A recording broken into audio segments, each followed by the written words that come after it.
Hello everyone. Chapter चल रहा है हमारा रेजिडेंशियल स्टेटस। कल हम लोगों ने शुरू किया था सेक्शन 6। एक बार सेक्शन वाइज रिवाइज कर लेते हैं।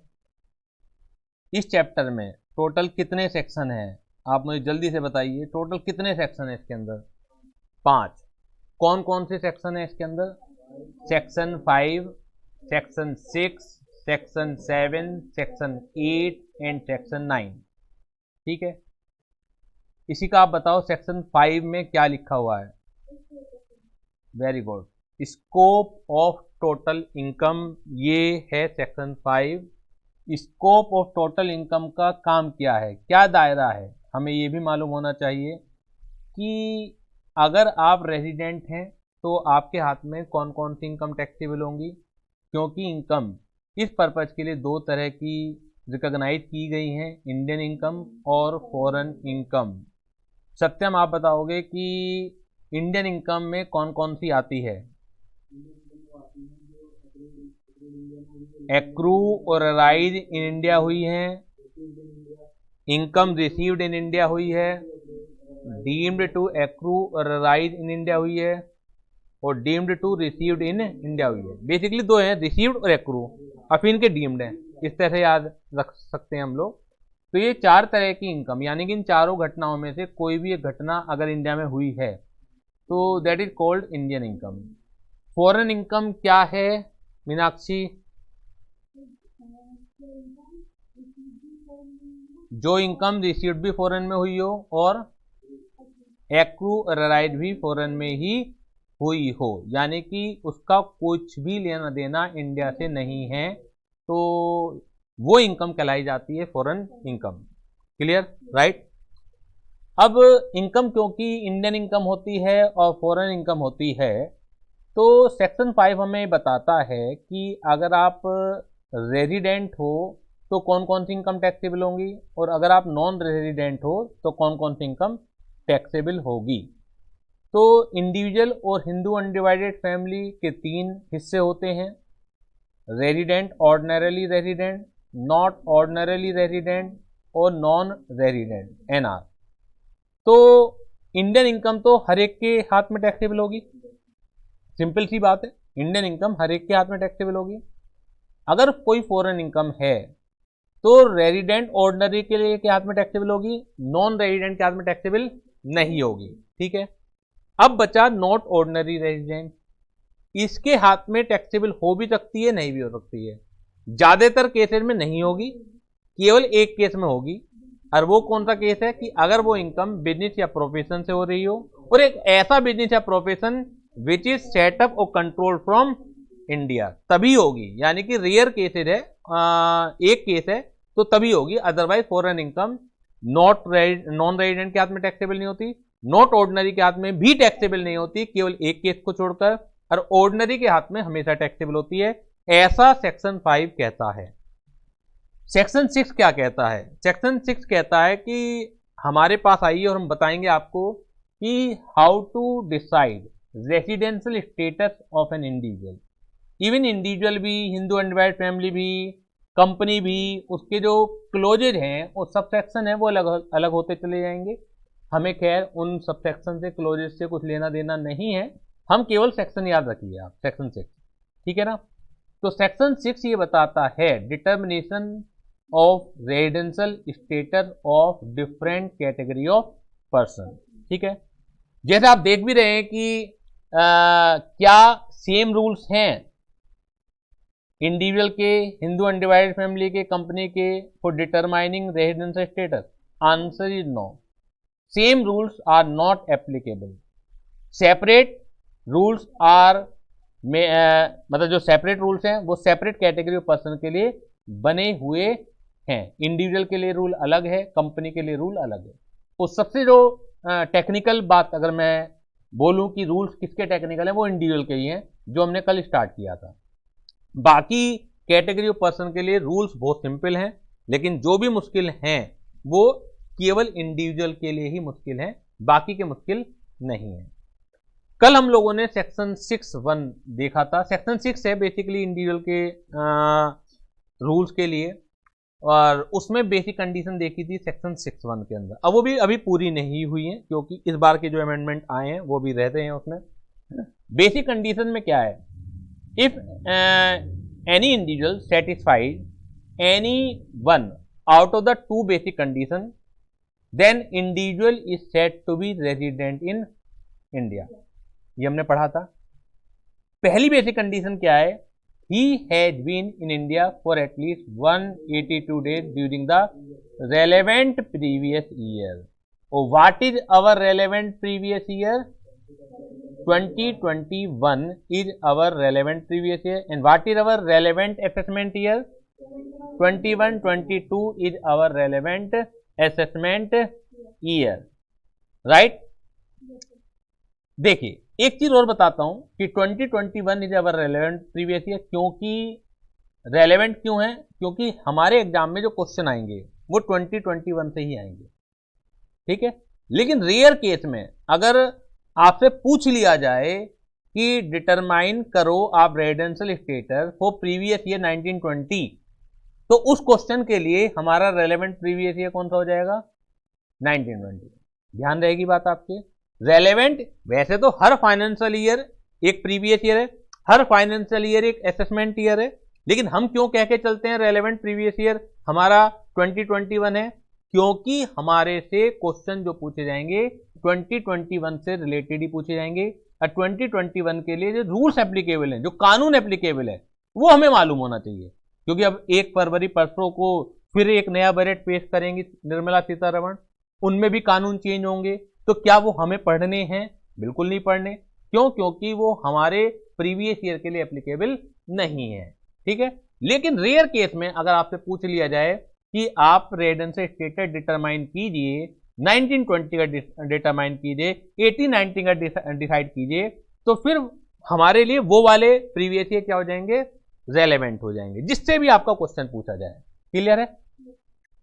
दूसरी बेसिक कंडीशन क्या थी, या तो ये सेटिस्फाई कर लीजिए कि he has been India for at least 182 days during the relevant previous year, or he has been in India for at least 60 days or more during the relevant previous year and 365 days or more during 4 previous year immediately preceding the relevant previous year.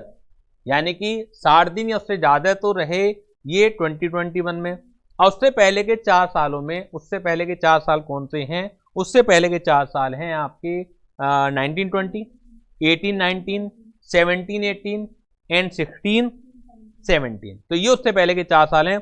उनमें फिर क्या रहना चाहिए, 365 दिन या उससे ज्यादा रहना चाहिए। इसके कुछ एक्सेप्शंस थे इन बेसिक कंडीशन के, यानी कि कुछ केसेज में आपको कंडीशन नंबर 2 एप्लीकेबल नहीं होगी। 2 रास्ते जो हमने दिए आपको रेजिडेंट बनने के, कि दोनों में से किसी भी एक रास्ते का आप चयन कर लीजिए और आप रेजिडेंट बन सकते हैं। तो कुछ केसेस में सिर्फ और सिर्फ पहला ही रास्ता है, दूसरा रास्ता एप्लीकेबल नहीं है। वो कौन कौन से केसेस हैं, 3 तो मैंने पढ़ा दिए थे आपको।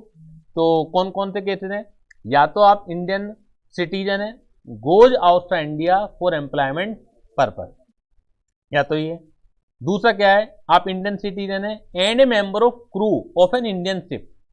क्रू मेंबर जो स्टाफ मेंबर होता है, ठीक है ना, उसमें कैप्टन भी आएगा, उसमें और भी जो स्टाफ होता है, टेक्निकल, मैकेनिकल, इंजीनियर, जितने भी मेंबर होते हैं, जो स्टाफ होता है, जो नौकरी कर रहा होता है शिप के ऊपर, तो वो सारा का सारा क्रू मेंबर कहलाया जाएगा। तो अगर आप as a crew member India को छोड़ के जा रहे हैं, ठीक है, तो उस केस में भी आपके लिए कंडीशन नंबर 2 एप्लीकेबल नहीं होगी। और तीसरा क्या था, इंडियन सिटीजन और ए इंडियन ओरिजिन। इसमें दोनों बातें, इंडियन सिटीजन भी और इंडियन ओरिजिन भी, comes to India for a visiting purpose. अगर ये तीनों ये 3 जो है एक्सेप्शन है, इसमें condition number 2 is not applicable, only condition number 1 is required to be satisfied to become a resident. ठीक है, कल आप नहीं आई थी तो आपने वीडियो देख ली थी, नहीं थी आपके पास? अच्छा अच्छा, ये जरूर करा करो कि कोशिश करो कि क्लास में आने से पहले, जब इतनी सारी आपको सुविधाएं दी जा रही हैं। पहले तो ये सब सुविधाएं नहीं हुआ करती थी, तो बड़ा मुश्किल होता था कि यार लेक्चर छूट गया, लेकिन अब तो ये सब सुविधाएं हैं। तो आराम से देख के आओगी क्लास में तो ज़्यादा समझ में आएगा आपको। फिर भी मैं कोशिश तो कर रहा हूँ कि रिपीट करा दूँ, क्योंकि देखो टेक्निकल है चीज़ें। अभी जो आज की बात आएगी, खासतौर जो अमेंडमेंट है, तो रूल्स के अंदर रूल, सब सेक्शन के अंदर सब सेक्शन, क्लोजेज के अंदर क्लोजेज, तो कई बार दिमाग का दही हो जाता है कि यार क्या हो रहा है। तो उसके लिए ज़रूरी है कि रेगुलर आप टच में रहो और रिवाइज करते चले जाओ। चलिए, अब जो इस बार का अमेंडमेंट है, यानी कि पहली बार आप पढ़ रहे हो, और ये समझ लीजिए कि अमेंडमेंट पर ज़्यादा अच्छी तरह ध्यान देना होता है आपको। क्यों? क्योंकि चांसेस रहते हैं अमेंडमेंट होंगे कम। अब तो मैं कोर्स के साथ करा रहा हूँ। चलिए, अगर मैं कोर्स खत्म करने के बाद खाली अमेंडमेंट क्लास लूँ, किसी बच्चे ने पुराने असेसमेंट ईयर का पढ़ रखा है, बच्चे फेल भी हो जाते हैं। तो आपने कभी सोचा है कि यार उन्हें तो पूरा इनकम टैक्स दोबारा पढ़ना पड़ता हो? ऐसा नहीं है कुछ भी, ठीक है ना। चाहे कोई सा भी ईयर हो, 99.99% सेम रहता है। आपके रूल्स केवल कुछ चेंज होते हैं। यानी खाली मैं अमेंडमेंट की क्लास लूँ तो 2-3 घंटे में, 3-4 घंटे में वो अमेंडमेंट की क्लास खत्म हो जाती है, ठीक है। तो अगर पूरे कोर्स के मुकाबले देखो तो शायद 1% भी अमेंडमेंट नहीं होते, लेकिन उसमें से चांसेस ज़्यादा होते हैं आप, ठीक है ना, कि आपका 100 नंबर का पेपर है, खाली अमेंडमेंट से भी 15-20 नंबर का पेपर लग जाए, 3 घंटे की क्लास में 15-20 नंबर का पेपर लग जाए, तो कितनी कम मेहनत में कितना ज़्यादा आपको प्राप्त हो रहा है, ये समझ लीजिए आप। तो अमेंडमेंट पे तो हमें बहुत ज़्यादा ध्यान देना होता है, क्योंकि इनकम टैक्स में या जीएसटी में अमेंडमेंट से ज़्यादा क्वेश्चन आपसे पूछे जाते हैं। तो अब पहला अमेंडमेंट है, बहुत ध्यान से समझिएगा, एक्सेप्शन के अंदर ही अमेंडमेंट है। एक्सेप्शन 3 थे आपके। 3 कौन कौन से थे? Indian citizen goes outside India for employment purpose, इसके लिए 182 डेज की कंडीशन लगती है। समझ में आ रही बात? दूसरा अमेंडमेंट था आपका कि इंडियन सिटीजन जो मेंबर है, क्रू मेंबर है, ठीक है ना, मैं ये भी चला लूं प्रोजेक्टर भी, इंडियन सिटीजन है और ए मेंबर ऑफ क्रू है। अगर इंडियन सिटीजन है और मेंबर ऑफ क्रू है और वो as a member of crew outside India जाता है, तो उसके लिए भी 182 डेज की कंडीशन लगेगी। 60 डेज और 365 डेज वाली कंडीशन से भी सर्टिफाइड होने के बाद भी वो नहीं बनेगा रेजिडेंट, ठीक है ना। और तीसरा कौन है? इंडियन सिटीजन और a person of Indian origin, ठीक है, comes to India for a visiting purpose. इसके लिए भी ध्यान से समझिएगा, इसके लिए भी क्या है, जो इंडियन सिटीजन है और ए इंडियन ओरिजिन है। इंडियन ओरिजिन का मैंने मतलब बताया था आपको, लिखवा भी दूंगा मैं। इंडियन ओरिजिन क्या है? या तो आप या आपके मम्मी पापा में से कोई, या any of his grand parent. Any of his grand parent यानी कि दादा दादी भी उसमें शामिल है, नाना नानी भी। Was born in undivided India. Undivided India का मतलब है 15 अगस्त 1947 से पहले जो इंडिया था, उसमें बांग्लादेश भी शामिल था और उसमें पाकिस्तान भी शामिल था। इन 3 देशों में, इंडिया तो है ही है, तो इन 3 देशों में 1947 से पहले कोई भी, जो मैंने आपको बताया मम्मी पापा दादा दादी नाना नानी में से, अगर आपका कोई भी शख्स इन 3 देशों में से पहले पैदा हुआ है, तो आप कहलाए जाएंगे इंडियन ओरिजिन। भारतीय मूल निवासी, जैसे मैंने एग्जाम्पल दिया था, अभी अमेरिका की जो उपराष्ट्रपति हैं कमला हैरिस, उन्हें बोला जाता है मूल निवासी, भारतीय मूल की हैं महिलाएं। भारतीय मूल का मतलब ये नहीं है कि इनका जन्म इंडिया में हुआ होगा, अब बाद में वहां जाके बस गई, उनका जन्म इंडिया में नहीं हुआ, लेकिन उनमें से उनके मम्मी पापा या दादा दादी नाना नानी में से किसी एक का जन्म इंडिया में हुआ होगा, इसलिए उन्हें कहा जाता है भारतीय मूल निवासी, ठीक है ना। एक एस्ट्रोनॉट थी, मैंने एग्जाम्पल दिया सुनीता विलियम्स, उन्हें भी क्या बोला जाता है? भारतीय मूल निवासी, यानी कि उनमें से भी उनका जन्म इंडिया में नहीं हुआ, वो तो अमेरिका में ही जन्मी है, लेकिन मम्मी पापा या दादा दादी नाना नानी में से किसी एक का जन्म इंडिया में हुआ होगा, इसलिए बोला जाता है भारतीय मूल निवासी। समझ में आ गई बात ये? अब हम बात कर रहे हैं जो तीसरा एक्सेप्शन था इसमें, मतलब यानी कि अब जो मैंने आज पढ़ाया तो उसमें तीसरे नंबर पढ़ा है इंडियन सिटीजन और इंडियन ओरिजिन।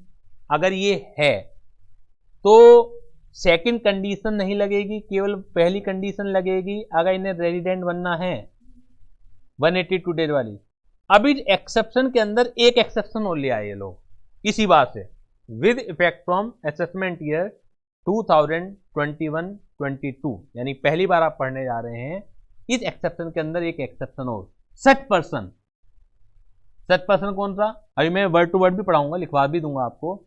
60% कौन सा, यानी कि जो इंडियन सिटीजन है और इंडियन ओरिजिन है। अगर मैं नोट्स में बात करूं आपको, अगर आपको नोट्स में बात करूं, हमें क्योंकि पढ़ना आना चाहिए लैंग्वेज भी, कि जो लॉ मेकर्स ने लैंग्वेज लिखी हुई है वो कैसे लिखी हुई है। ये एक्सेप्शन दिख रही है आपको, एक्सेप्शन 1, इस 1 के अंदर 2 हैं, मैंने 2 बना दी थी, और एक ये तीसरी है, इंडियन सिटीजन और person of Indian origin who comes on a visit to India during the previous year. इसके लिए कंडीशन नंबर 1 ही जरूरी है। अब इसके लिए हाउएवर 60% का मतलब यहां पे क्या है, जितने भी मैंने अमेंडमेंट हैं, ठीक है ना, वो अलग कलर से कर दिए हैं। इससे पता लग जाएगा आपको ये इस बार का अमेंडमेंट है। क्लियर है? तो 60% का मतलब कौन है, Indian citizen, Indian citizen, Indian citizen, Indian citizen और इंडियन ओरिजिन।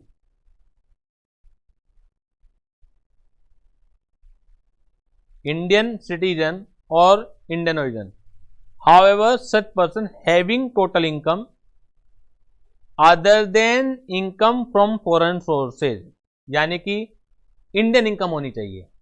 यानी कि अगर इंडियन सिटीजन और पर्सन ऑफ इंडियन ओरिजिन है जिसकी income other than foreign sources, 2 तरह से इनकम होती है, इंडियन इनकम या फॉरेन सोर्सेज, तो यानी कि income which accrue right outside India, इसे छोड़कर except income from a business control from or profession setup in India and which is not deemed to accrue right India exceeding 15 lakh during the previous year will be treated as resident in India if.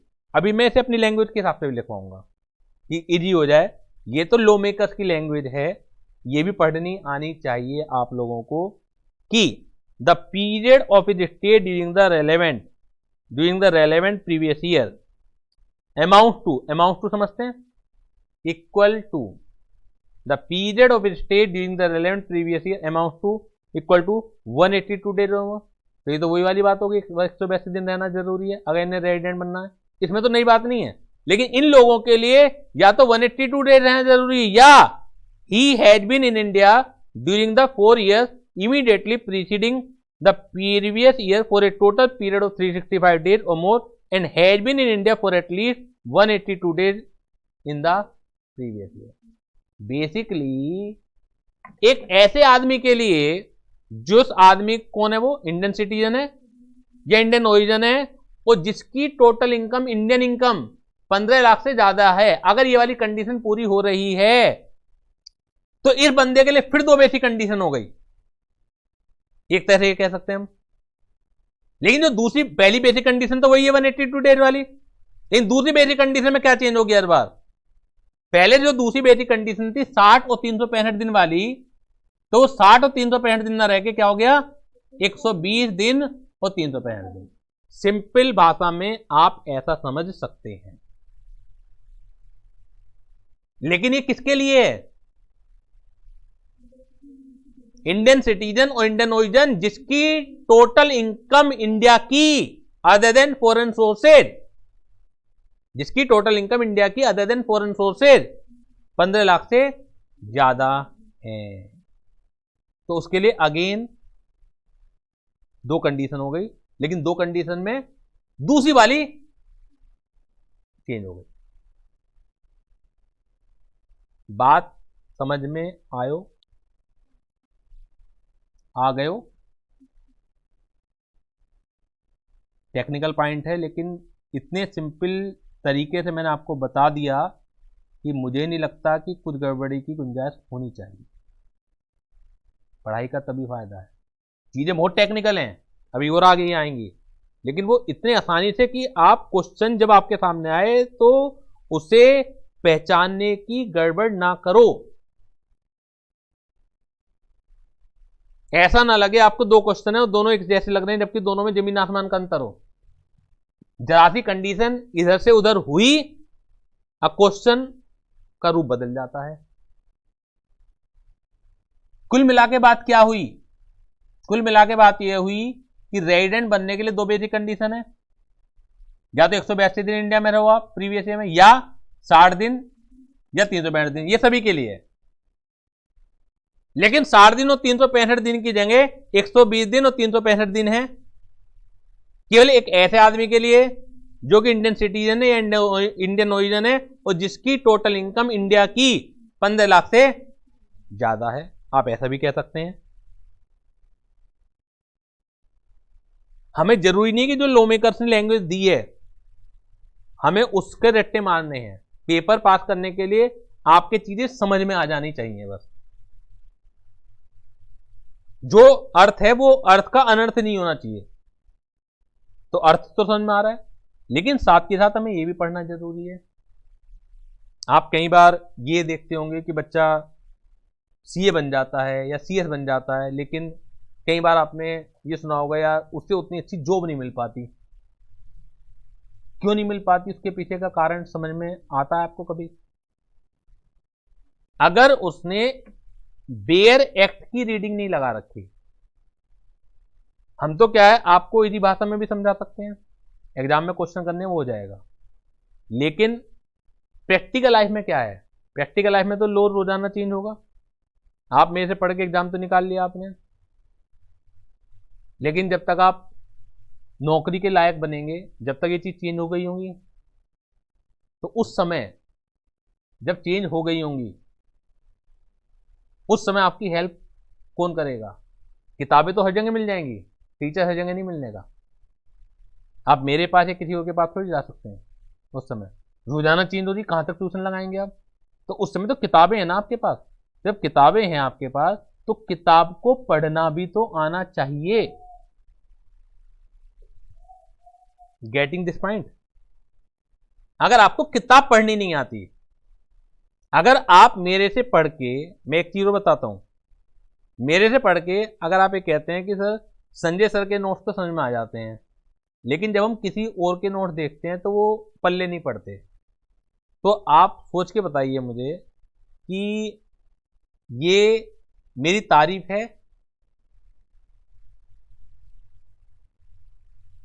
या तारीफ नहीं है? डरिए मत, जो भी आपके दिमाग में आती है बात, फिर मैं आपको इसकी ऑब्जर्वेशन बताता हूं कि सर हमें संजय सर के नोट्स समझ में आ जाते हैं, लेकिन जब हम स्टडी मटेरियल पढ़ते हैं, अच्छाई कैसे है और बुराई कैसे है?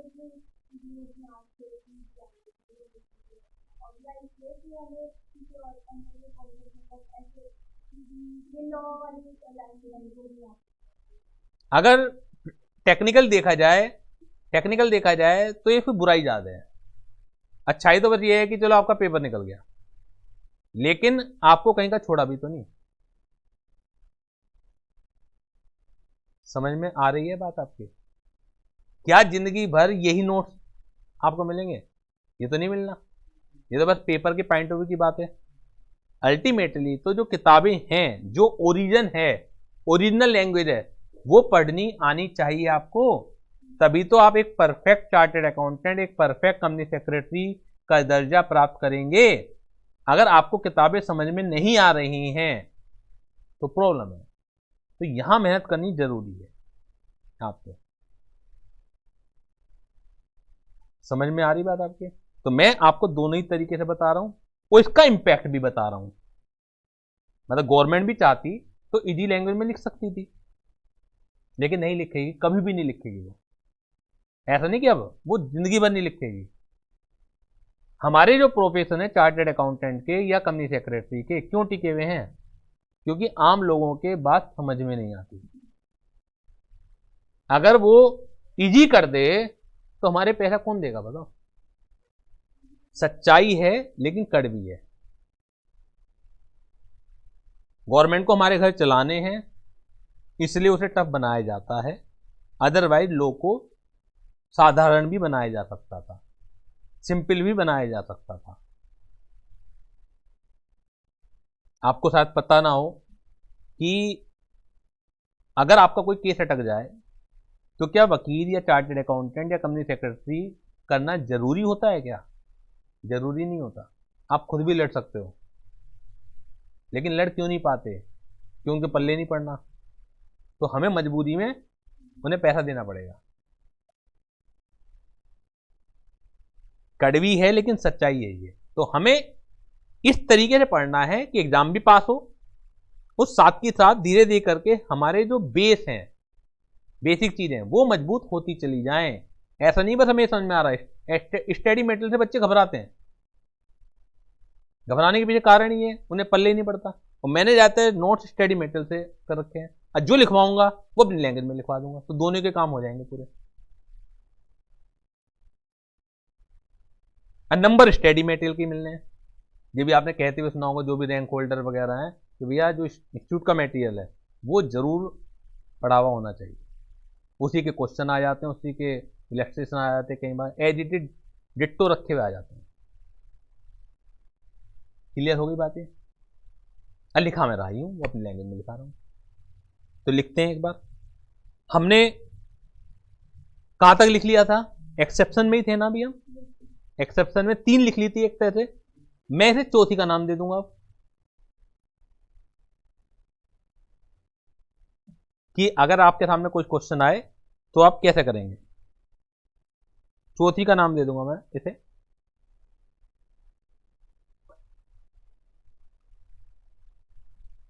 एक्सेप्शन लिख रहे थे,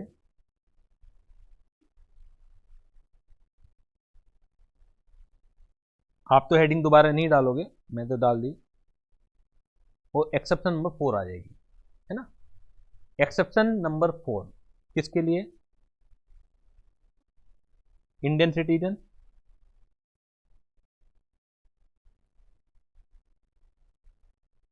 इंडियन सिटीजन और a person of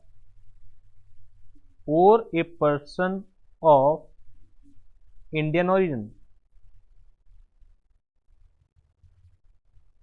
or a person of Indian origin having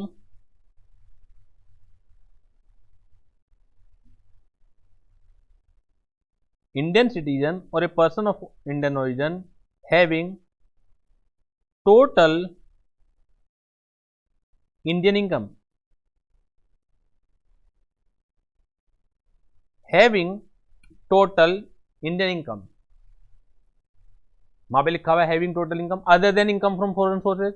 इतना लंबा लिखूंगा क्यों? मैं लिख दूंगा इंडियन इनकम। समझ में आ रही बात? Other than income from a business which is controlled from India. इसका मतलब पता क्या है? वैसे तो जो इनकम एक्रू एंड राइज बाहर हो रही है बिजनेस से, लेकिन उस बिजनेस का कंट्रोल इंडिया में है, तो पहले तो बताइए कि वो इंडियन इनकम है फॉरेन इनकम है। एक्रू एंड राइज बाहर हो रही है, रिसीव भी बाहर हो रही है, लेकिन वो एक ऐसा बिजनेस है जो कि कंट्रोल इंडिया से होता है। फॉरेन इनकम है, इंडियन इनकम है। क्लियर? देखो फॉरेन इनकम है वो एक अलग बात है कि वो नॉट ऑर्डिनरी के हाथ में टैक्सेबल होती है, लेकिन नॉट ऑर्डिनरी के हाथ में टैक्सेबल होने की वजह से वो इनकम इंडियन नहीं हो जाती। इस वजह से वो इनकम इंडियन नहीं हो जाती, इनकम तो वो फॉरेन ही है। तो हम कह रहे हैं इंडियन सिटीजन और a person of Indian origin having total Indian income. क्या इस इंडियन इनकम में वो वाली इनकम आएगी जो बिजनेस और प्रोफेशन बाहर हो लेकिन कंट्रोल इंडिया से होता हो? नहीं आएगी। लेकिन गवर्नमेंट ने उसे भी शामिल कर रखा है, तो इसमें क्या लिखूंगा मैं? इंक्लूडिंग। वहां लिखा हुआ है एक्सक्लूडिंग, वो किसी और पर्पज के लिए लिखा हुआ है, अभी वो भी मतलब समझा दूंगा। हमें तो अर्थ समझना है कि उस लैंग्वेज का अर्थ और जो हम लैंग्वेज बना रहे हैं दोनों के अर्थों में समानता हो। समझ में आ रही बात? उनका भी मतलब वही है कि Indian income other than income from foreign sources. Foreign sources की इनकम छोड़ दो, लेकिन एक फॉरेन सोर्सेज की इनकम को शामिल करो। कौन से वाले फॉरेन इनकम को शामिल करो? जो business or profession controlled India से होता हो लेकिन है बाहर, उस वाले को तो शामिल करो। तो इंडियन सिटीजन और a person of Indian origin having total Indian income including, एक मिनट पेन को क्या हो गया, आ गया, including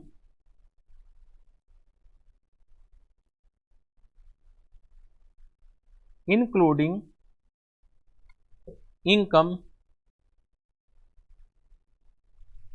from a business or profession, including income from a business or profession controlled from India या सेटअप इन इंडिया। हम पूरी language की जरूरत नहीं है, मैं तो बस समझ में आना चाहिए।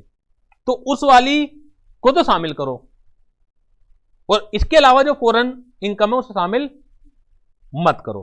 तो इंडियन सिटीजन और a person of Indian origin having total income exceeding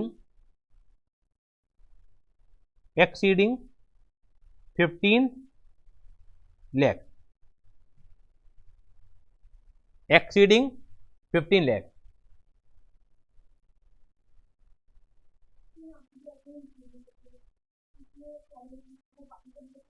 बाकी फॉरेन इनकम नहीं, लेकिन ये वाली फॉरेन इनकम जो कि कंट्रोल इंडिया से होता हो, तो है तो ये भी फॉरेन इनकम, लेकिन ये वाली फॉरेन इनकम इस पर्पज के लिए शामिल की जाएगी 15 लाख के लिए। एमसीक्यू क्वेश्चन आएंगे, बहुत बढ़िया बढ़िया क्वेश्चन बनेंगे इसमें से। जब भी न्यूमेरिकल आएंगे, न्यूमेरिकल में इतना डिटेल नहीं करते वो लोग कभी भी, लेकिन एमसीक्यू में ऐसी डिटेल देंगे आपको कि एक एक नंबर लेना मुश्किल पड़ जाता है। वहां बारीकी दे देंगे, आपको पता होना चाहिए। तो exceeding 15 lakh is treated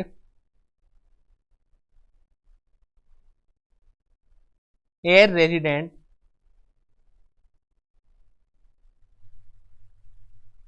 if any one of the following basic condition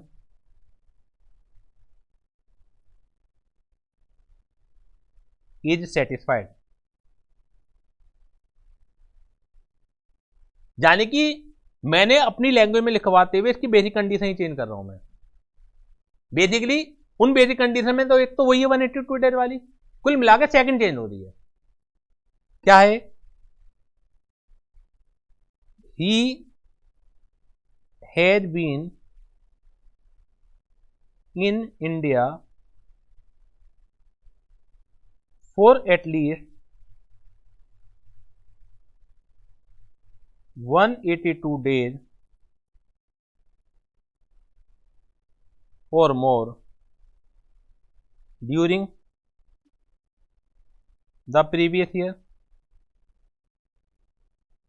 or he has been in India for at least 182 days or more during the previous year, or he has been in India for at least 120 days or more during relevant previous year, and 365 days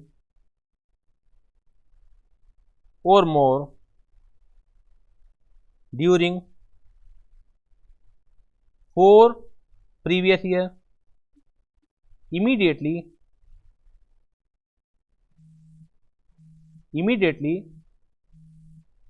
preceding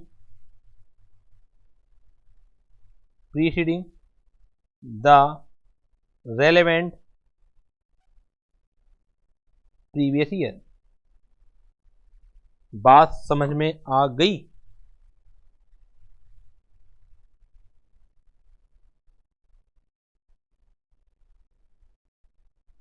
clear है चीजें? कोई doubt? Exception number 4, Indian citizen और a person of Indian origin having total Indian income.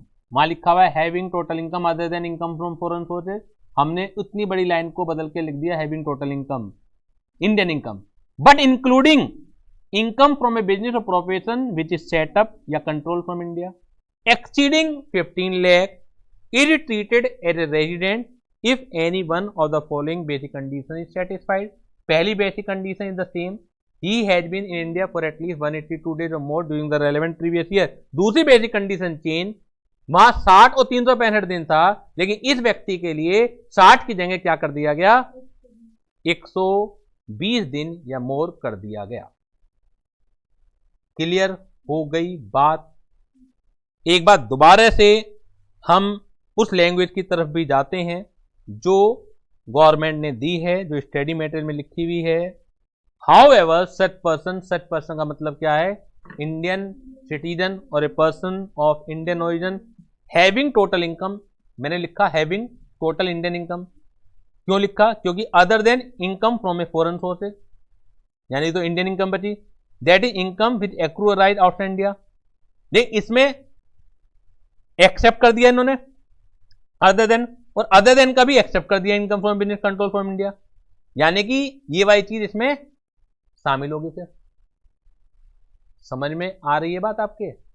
Accept के बाद accept है ना, तो जो एक्सेप्ट के बाद एक्सेप्ट है तो वो मेन वाले पार्ट में तो शामिल होगा ना।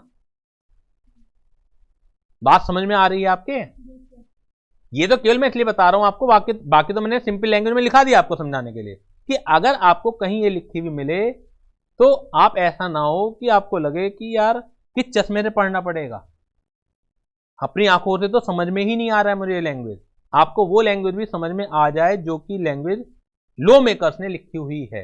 अगर ये लैंग्वेज समझ में आ रही है तो बाकी सारी लैंग्वेज तो समझ में आ ही जाएंगी। सबसे टफ लैंग्वेज उन्हीं की होती है।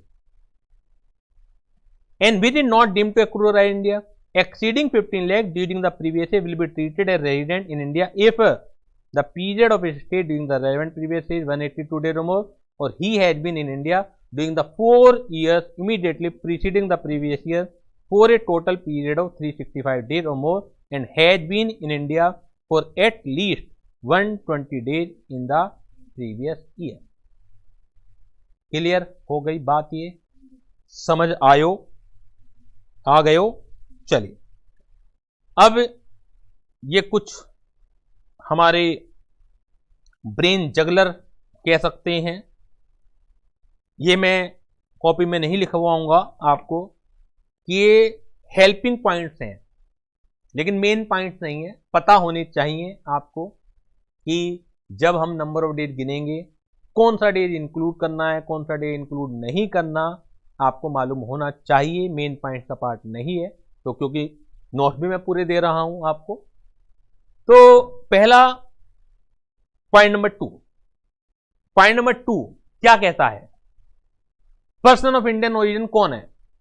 A person of is deemed to be of Indian origin if he or either of his parents यानी कि मम्मी और पापा, और एनी, यहां पर आइदर नहीं लिखा, एनी में any of his grandparent में 2 हो जाएंगे, दादा दादी और नाना नानी, was born in undivided India. और अनडिवाइडेड इंडिया मतलब इंडिया भी, इसके अलावा बांग्लादेश भी, इसके अलावा आपका पाकिस्तान भी। It may be noted that grand parents include both maternal and paternal grand parents.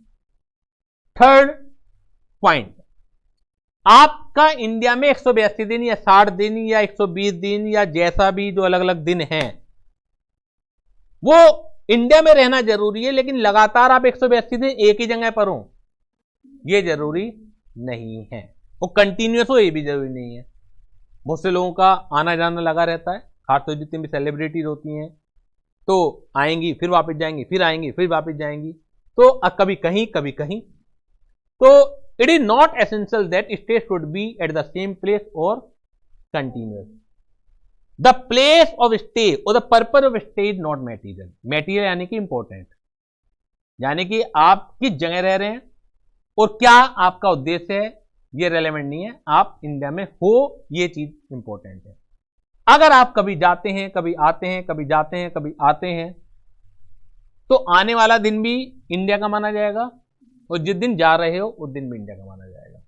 Suppose कीजिए आज तारीख है आपकी, सपोज क्या कीजिए आज 30 जनवरी है, ठीक है ना, 30 जनवरी है, रात को 11:55 पर आप इंडिया में आए, तो देखा जाए पूरे दिन तो इंडिया में रहे नहीं आप, लेकिन तब भी 30 जनवरी आपका इंडिया का ही माना जाएगा।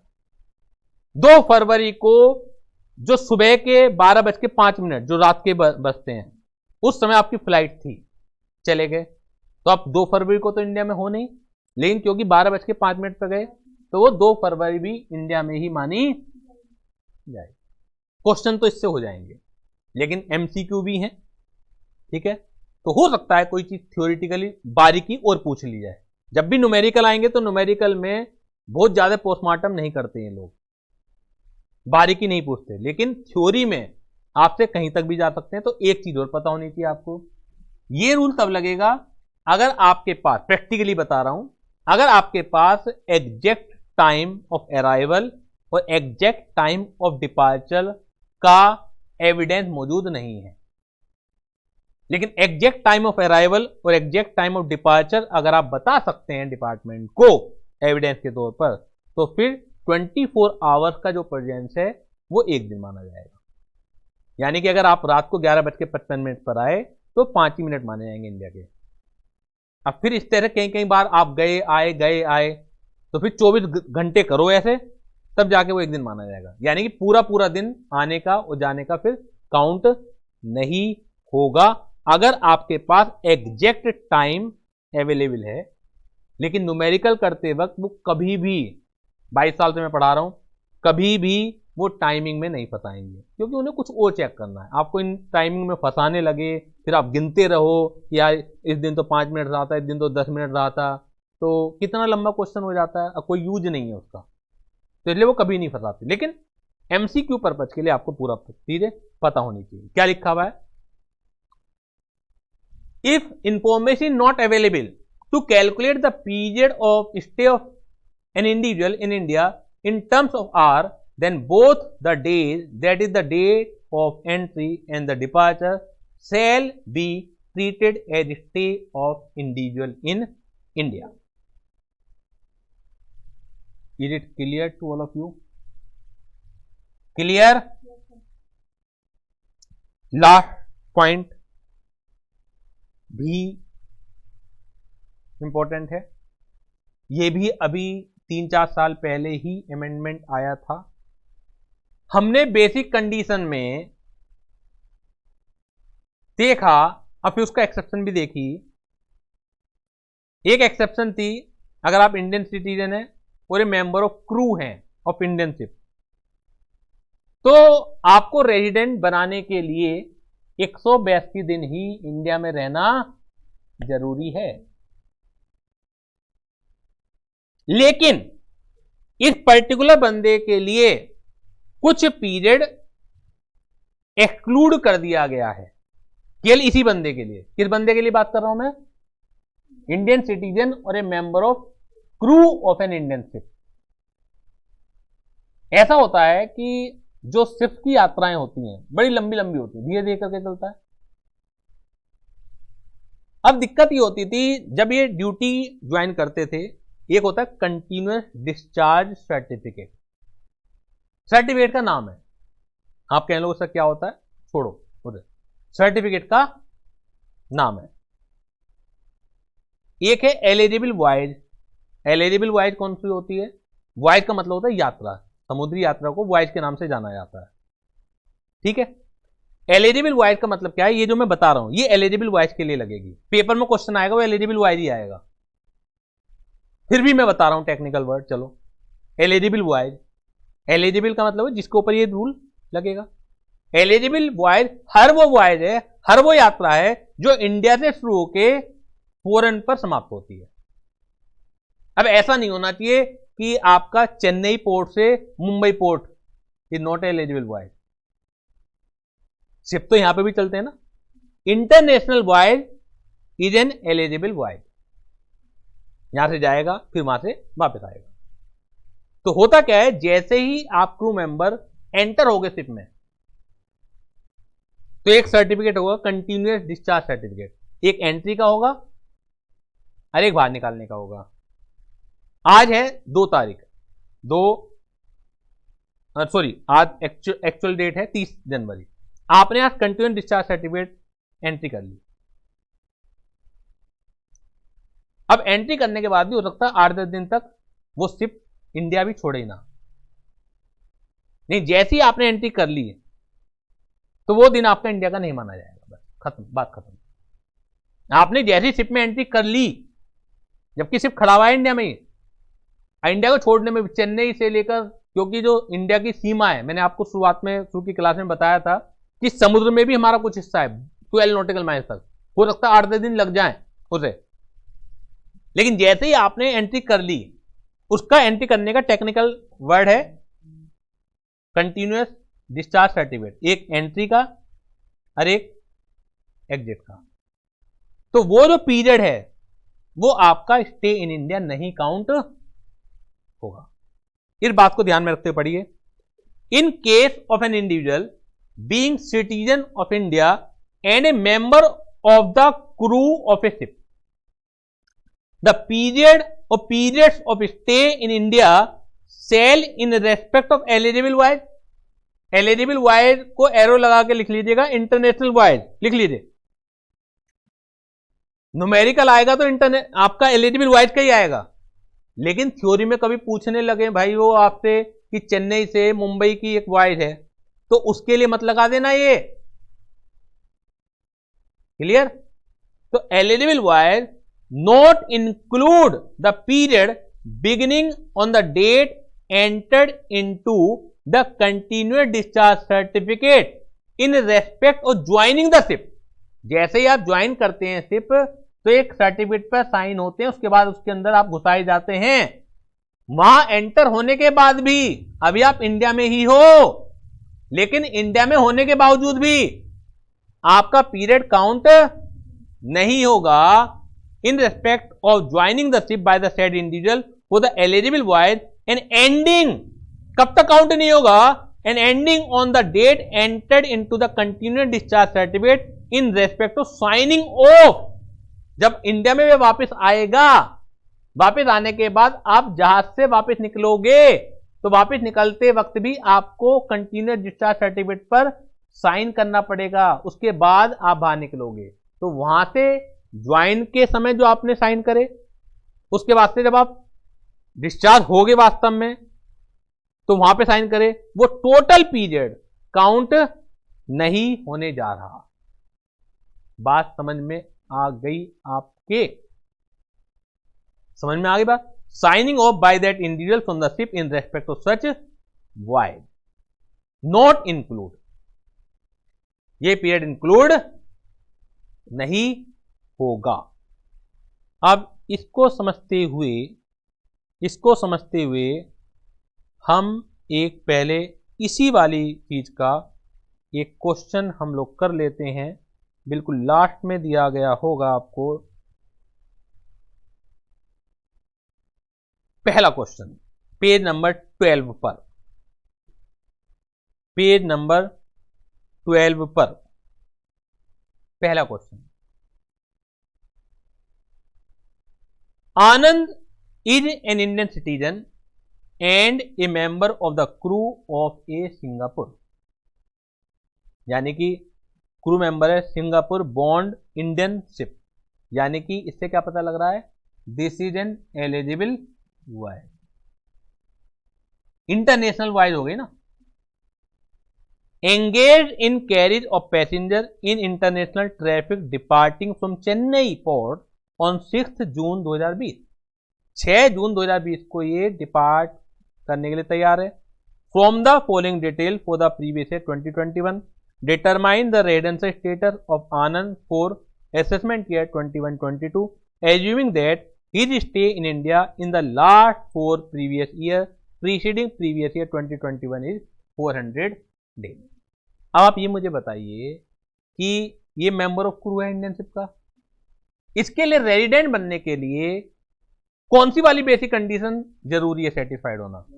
182 डेज वाली। 60 और 365 दिन की तो है ही नहीं। तो ये आपको फंसाने के लिए तो दे रखा है कि 400 दिन है भाई इसके, तो आपका जिससे ध्यान चला जाए 365 दिन पर, इसका ध्यान ही नहीं करना आपको, इसके ऊपर एप्लीकेबल ही नहीं है चीज। इसका तो 182 दिन रहना जरूरी है इंडिया में। अब 182 दिन जब रहेगा ये इंडिया में, तो हमें 6 जून को डिपार्ट करा। अभी तो हम डेट बाद में देखेंगे इसकी वजह, यानी कि अप्रैल में रहा है 30 दिन, मई में रहा, जून की अभी मैं देखता हूं, क्योंकि इस पर्टिकुलर आदमी के लिए कुछ पीरियड एक्सक्लूड करना पड़ेगा मैं। अब ये देखो नीचे कुछ पर्टिकुलर दे रखे हैं। Date entered into the continuous discharge certificate in respect to joining the ship by mister Anand 6 June. तो यानी कि 5 ही दिन ही तो रहा जून में, क्योंकि ये तो एक्सक्लूड होगा। और date entered into the continuous discharge certificate in respect to signing off the ship, ये 9 दिसंबर है, ये 9 दिसंबर भी एक्सक्लूड होगा। 10 दिसंबर से माना जाएगा, 10 दिसंबर से माना जाएगा। तो दिसंबर के कितने दिन हो गए देख ली ना, 21 या 32 भी हो सकते हैं, 22 भी हो सकते हैं। 31 31 का होता है ना, 31 का होता है 22। फिर जनवरी आ गई 31, 2021, 20-21 की बात कर रहे हैं ना। फरवरी आ गई 21 में 28 दिन की, और 31 मार्च आ गई। कितने दिन हुए बताना? कैलकुलेटर लेके आया करो,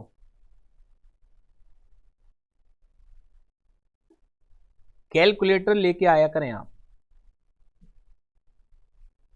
मोबाइल में खोल लें फटाफट।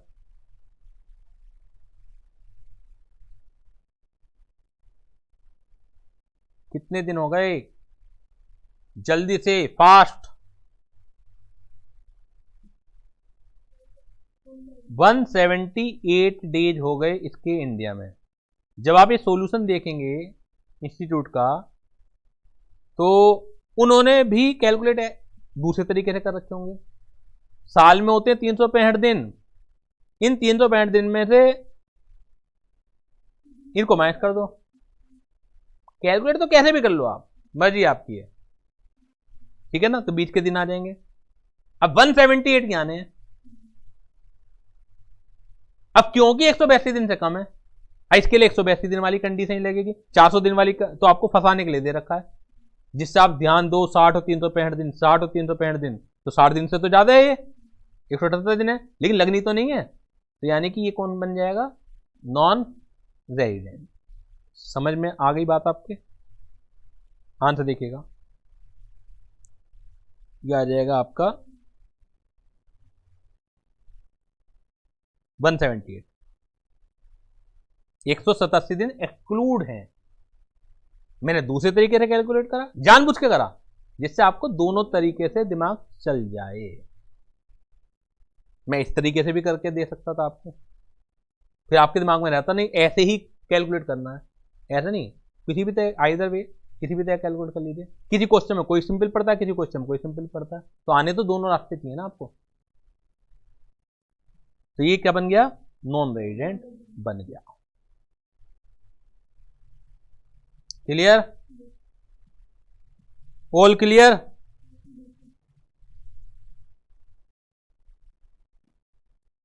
अब और देखिएगा जी, और चीज देखिएगा, एक नया कॉन्सेप्ट और आया है डीम्ड रेजिडेंट का।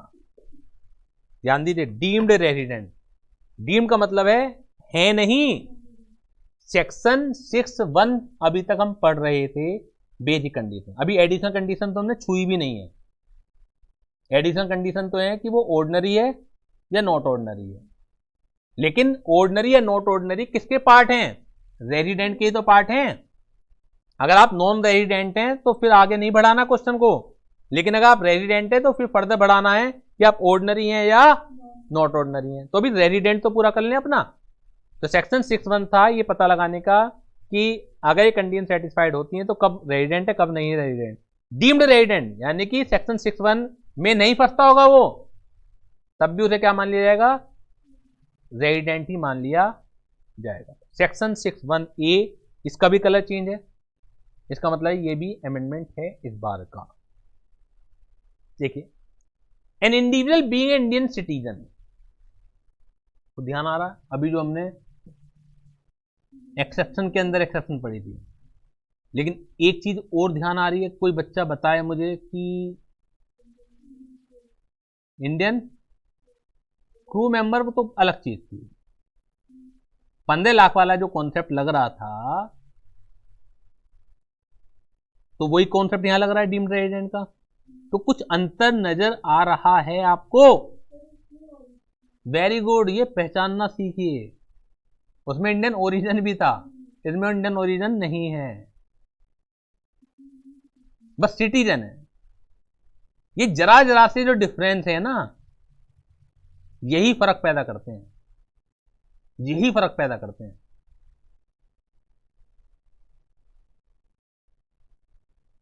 और यही स्टाइल है किसी भी लॉ को पढ़ने की।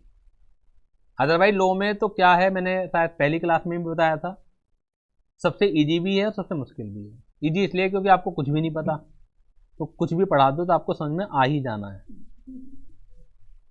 और मुश्किल, अगर वास्तव में सही कॉन्सेप्ट के साथ टीचिंग होनी चाहिए तो वो मुश्किल भी है। तो इसमें इंडियन ओरिजिन नहीं है, अब याद रहेगा आपके, कोई दिक्कत नहीं है, अब नहीं भूलोगे आप। तो Indian, N individual being an Indian citizen having total income other then, बाकी सब चीज वही है, other than income from foreign sources, यानी कि हम बात करेंगे Indian citizen, individual being an Indian citizen having total Indian income, ठीक है ना। तो that is income which accrue rise outside India accept income from business control from और सेटअप इन इंडिया, यानी कि वो वाली इनकम इंक्लूड करेंगे हम। And which is not deemed to accrue or arise India exceeding 15 lakh during the previous year would be deemed to be resident in India in that previous year. क्या ये तो बात कुछ जमी थी नहीं, ऊपर भी कुछ ऐसे ही बात लिख के आ रहे हैं। चलो वो इंडियन ओरिजिन उसमें था, इसमें इंडियन सिटीजन है, ये अंतर तो पता लग गया। अगर दो चीज अलग अलग जगह लोग लिख रहे हैं तो अंतर तो होना चाहिए कुछ। एक अंतर तो समझ में आ गया कि ये वाली जो चीज है वो इंडियन ओरिजिन के ऊपर एप्लीकेबल नहीं है, इंडियन सिटीजन के ऊपर एप्लीकेबल है। तो इंडियन सिटीजन को मैं यहां देखूं, डीम्ड रेजिडेंट देखूं, या ऊपर वाली कंडीशन में जाऊं? यहां तो कुछ दिनों का चक्कर ही नहीं दिख रहा मुझे, वहां तो दिनों का चक्कर दिख रहा है मुझे। 120 दिन और 365 दिन रहना जरूरी है, तभी तो वो रेजिडेंट बनेगा। लेकिन यहां पे कह रहे हैं कि ये तो हमेशा ही रेजिडेंट बन जाएगा। 15 लाख रुपए से ज्यादा की इंडियन इनकम होते ही इन्हें पकड़ लो, घेर लो कि तू रेजिडेंट है, चाहे तू एक भी दिन यहां नहीं था। समझ में आ रही है बात? फंस रहा है बंदा। मतलब एक भी दिन अगर इंडिया में नहीं है तो भी हम क्या मान लेंगे इसे? रेजिडेंट मान लेंगे, बशर्ते कि तेरी इनकम इंडिया की 15 लाख से ज्यादा है। बड़ी हार्डशिप है भाई। अगर कोई इंडिया से 15 लाख कमा रहा है, तुम जाके विदेश में बस जाओ, इंडिया में बिल्कुल ना हो, लेकिन इंडिया में हाउस प्रॉपर्टी है, कुछ जमीन जायदाद है, और तुम्हारी इनकम उससे प्रीवियस में 15 लाख से ज्यादा हो रही है, पकड़ के बिठा लेंगे भैया तुम तो इंडियन रेजिडेंट हो, जबकि तुम तो इंडिया में आ ही नहीं रहे।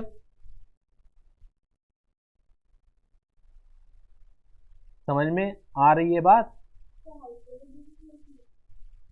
जो हाउस प्रॉपर्टी है, चाहे सेल है, चाहे बिजनेस प्रोफेशन है, ये तो हेड्स ऑफ इनकम है कि इनकम निकाली कह जाएगी। तो टोटल इनकम में तो सब शामिल होता है ना। मैं तो केवल एक एग्जांपल दे रहा हूं। अगर तुम्हारी इंडियन इनकम 15 लाख से ज्यादा है तो हम हमेशा ही क्या मान लेंगे तुम्हें? इससे फर्क क्या पड़ेगा? इससे फर्क क्या पड़ेगा? बेटा मोबाइल छोड़ दो, मतलब देख रहे तुम मोबाइल में, मैं पूरा मोबाइल खड़ा हूं तेरे सामने, क्या फर्क पड़ेगा इससे? सोचो क्या फर्क पड़ेगा इससे? क्यों गवर्नमेंट ने करा है? अरे अगर इंडियन हाउस प्रॉपर्टी इनकम है, हम कह रहे हैं कोई भी व्यक्ति दो ही तो हो सकता है, या तो रेजिडेंट या नॉन रेजिडेंट। ऐसा व्यक्ति जो इंडिया में है ही नहीं, जाए नॉन रेजिडेंट होता, ये तो है बात। तो इंडियन इनकम को तो तुम तब भी टैक्स लगा सकते थे,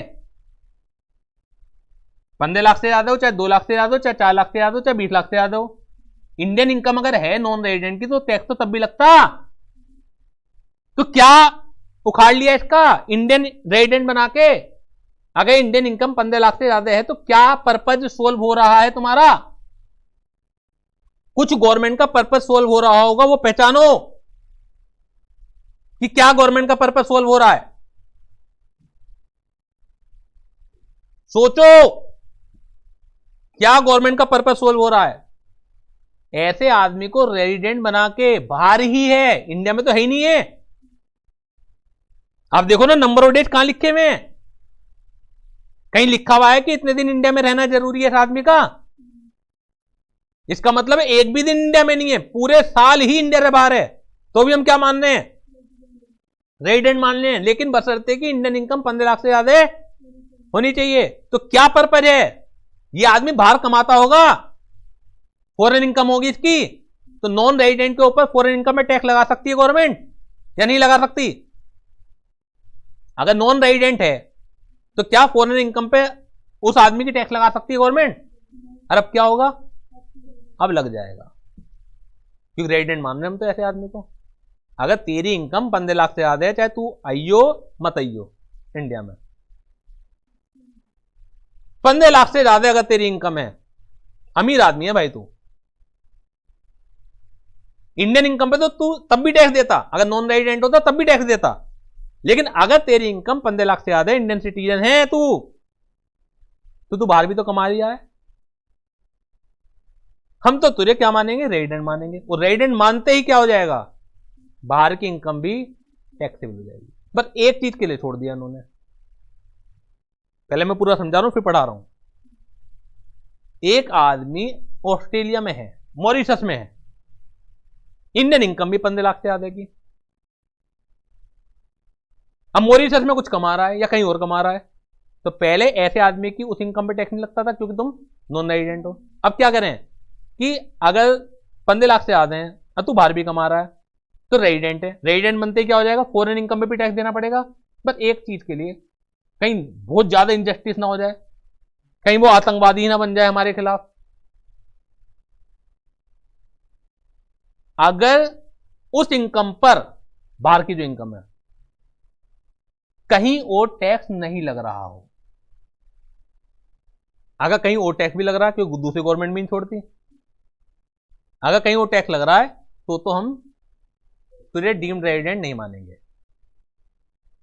फिर तो नहीं मानेंगे तुझे, फिर तो जो सेक्शन 6(1) में हमने पढ़ा उसके हिसाब से ही तू रेजिडेंट होता हो तो है, अदरवाइज नहीं होता हो तो मत रहे। लेकिन अगर तेरी दूसरी इनकम में टैक्स नहीं लग रहा तो फिर हम रेजिडेंट मानेंगे, फिर उस पर इनकम पे टैक्स लगाएंगे। पता है किन लोगों के लिए किया गया है? दुबई लोग चले जाते हैं, खूब मोटा पैसा है, और दुबई एक टैक्स फ्री कंट्री है क्योंकि गवर्नमेंट के पास बहुत पैसा है वहां पर। गवर्नमेंट हमने टैक्स क्यों लेती है? क्योंकि गवर्नमेंट को भी अपने खर्चे चलाने। अगर गवर्नमेंट के पास वैसे ही पैसा बहुत आ रहा है तो टैक्स नहीं लेगी हमसे। तो बहुत सारी कंट्रियां ऐसी हैं जहां पर टैक्स नहीं लगता है। तो गवर्नमेंट एक एक चीज पर अब नजर गड़ाए हुए है, तो नहीं है। आगे पढ़ो ना, इसलिए पहले पढ़ाने से पहले मैंने समझा दिया, पूरी इतिहास समझाया मैंने आपको, जिससे दिमाग में रटो नहीं, आप समझ जाओ कि किन लोगों को कवर करने के लिए बात ये कही गई। और दोनों में डिफरेंस समझो, वहां पर भी सेम चीज थी, मेन बात अंतर जो है डिफरेंस समझाने का ही है। खाली इंग्लिश की हिंदी तो कोई भी कर देगा। जैसे अभी तक आप भ्रम में जी रहे थे, how many alphabets in English language, 20 साल में हम भ्रम ही जी रहे थे कि अल्फाबेट्स और लेटर में भी अंतर होता है। ऐसा नहीं कि आप सीख नहीं सकते, कितना मुश्किल काम है, अब गड़बड़ी नहीं करोगे, लेकिन सिखाने वाला भी तो हो ना उस बारीकी पॉइंट को। पढ़िए मेरे साथ, 15 लाख की बात पढ़ रहा हूं मैं। 15 lakh during the previous year would be deemed to be resident in India in that previous year. if he is not liable to pay tax in any other country or territory by region of its domicile or residence or any other criteria of similar nature। नहीं तो क्या ना हो जाए भैया, दूसरी government भी नहीं छोड़ती। तुम तो दूसरे की इनकम पे भी टैक्स लगा रहे हो, तो दूसरे गवर्नमेंट अपने हाथ की इनकम कैसे छोड़ देगी भाई? तो ऐसा ना हो कि वो व्यक्ति बेचारा वहां पे भी टैक्स दे और तुम्हारे भी टैक्स दे, फिर तो आदमी विरोध ही करेगा भैया।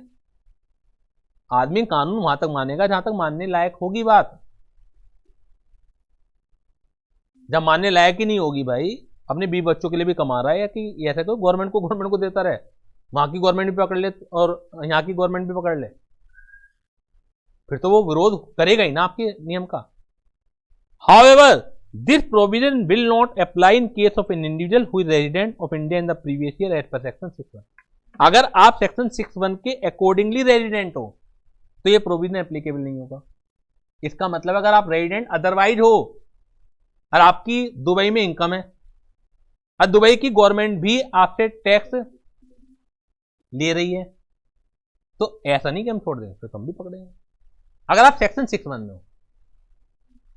क्योंकि सेक्शन 6(1) में थोड़ी पढ़ा था आपने ये वाली बात कि रेजिडेंट की फॉरेन इनकम पे तब टैक्स लगता है जब बाहर की गवर्नमेंट ना ले रही हो। ऐसा थोड़ी है बाहर की गवर्नमेंट ले रही है वो अपना ले, हम तो अपना लेंगे। अगर आप रेजिडेंट ऑर्डिनरी रेजिडेंट हो तुम तो लेंगे ना, इंडियन इनकम है फॉरेन इनकम है। लेकिन ये वाली बात केवल किसके लिए, जो कि सेक्शन 6(1) में डीम्ड कर लिए गए हैं रेजिडेंट।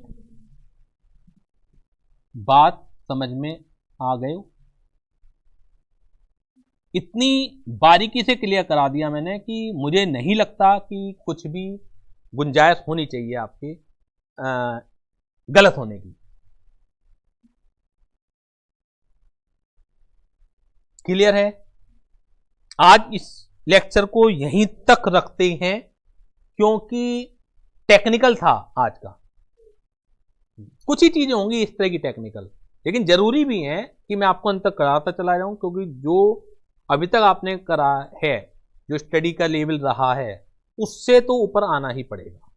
अगर हम उसी तरीके से चलते रहे तो सक्सेस नहीं होंगे हम, तो बढ़ाना ही पड़ेगा, लेवल तो बढ़ाना ही पड़ेगा। तो हर चीज मुझे करा के भी चलनी है, छुड़वा के भी नहीं काम चला सकता। नहीं तो आज की तारीख में तो बच्चे, मतलब नालायक ही कहूंगा मैं। हम कहते हैं कि समझदार हो गए हैं बच्चे, मैं नालायक कहूंगा। अगर मैं पूछता हूँ इनकम टैक्स की बुक राइटर के नाम बताओ, तो उन्हें एक बुक राइटर का भी नाम नहीं पता होगा। मतलब जो क्लास में पढ़ रहे हैं, जो मैं पढ़ा रहा हूं, बस वो ही है बस उनके लिए संसार। जब पुराने बच्चे होते थे, हम पढ़ा रहे हैं, इसके अलावा जी इस बुक में ये लिखा हुआ है, उस बुक में वो लिखा हुआ है, ऐसा है वैसा है, खोजबीन करा करते थे। आज की तारीख में तो दुनिया, संसार बस इसी में सिमटा हुआ है, क्योंकि दूसरा संसार उन्हें मोबाइल मिला हुआ है सभी के लिए। पहले क्या होता था, वो टाइम वेस्ट, वो वाला जो टाइम बचता था, जो हम आज के टाइम में वेस्ट करते हैं, चाहे फेसबुक में चाहे व्हाट्सएप में, वो टाइम बच्चा फिर खोजबीन में लगता था। आज के टाइम में बच्चा क्या रोता है, टाइम ही नहीं है, बताइए क्या करूं, टाइम ही नहीं, बताइए क्या करूं। तो वो टाइम कहाँ जाता है, हमारी दूसरी एक्टिविटी में चला जाता है। ये फेसबुक है, व्हाट्सएप है, ये बिजनेस पॉइंट ऑफ व्यू से ठीक है, कल को आप बन जाओ, ठीक है ना, और अपना प्रमोशन करना हो, उसके लिए तो ठीक है। लेकिन एज ए स्टूडेंट ये चीजें ठीक नहीं, उनमें ज्यादा समय बिताना। क्लियर है? तो आज यहीं तक रखते हैं। बेसिक कंडीशन पूरी खत्म हो गई हैं, अब एडिशनल कंडीशन की तरफ बढ़ेंगे। सबसे मुश्किल बस यही था इंडिविजुअल का, बाकी तो इससे इजी ही है सारे। मतलब इंडिविजुअल का कल खत्म हो जाएगा, जहां तक है नेक्स्ट क्लास में खत्म हो जाएगा, बाकी सारे एक दिन में भी खत्म हो जाएंगे। Thank you.